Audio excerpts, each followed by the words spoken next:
Hey everyone, this is Sergeant Danger Cal. Thanks for checking out the video and the channel. Please feel free to smash the like, share, subscribe button and all that jazz if you haven't already. I do appreciate it when you do. This video isn't just about getting all of that XP, which it will do, but it's also about perhaps the best setup for Redacted, the new map in 2042's Season 6.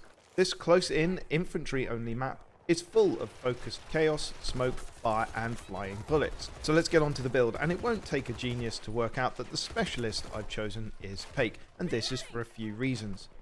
Firstly, she's a recon, which means she has a spawn beacon. This not only allows you to get closer to the action quicker, meaning your XP downtime is reduced, but also means you get XP every time your squad members spawn on the beacon.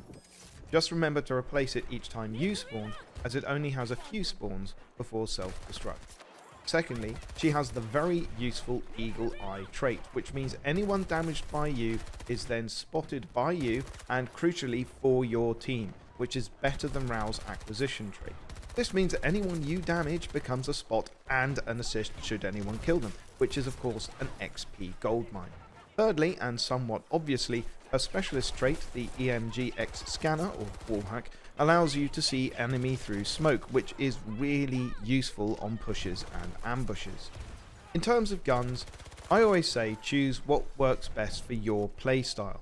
This is a close quarters map, so a high rate of fire and high mag cap is always good. I've played around with a number of guns, and whilst the K30 is an obvious go-to alongside the auto 12 gauge shotgun, I prefer the M9 in the submachine gun class. However, my go-to on this map is, perhaps surprisingly, the BC3 Volt weapon, the XM8 LMG, a vastly underrated gun. Looking at the stats, you can see its rate of fire is the same as the Avansis, and while it suffers a little in firepower, accuracy and capacity against the Avansis, the big difference is handling. In a close quarters map, the time to bring the gun up to firing is one of, if not the most important stat. For the same reason, the close quarters, the accuracy and firepower are pretty much negated, and as the rate of fire is the same, the XM8 for me is the best all-rounder for this map. In terms of gadgets, I'd always choose the proc sensible over the less flexible tugs, as it can be thrown into different areas near where the enemy are rather than placed where you are, and also you get 2 pokeballs over just the 1 tugs. Throwing the ball I really recommend close to the enemy positions or where you think the enemy are going to be coming from gets you a lot more XP than you perhaps might expect. In terms of throwables, I would recommend the Fire Nade. This is for 2 complementary reasons.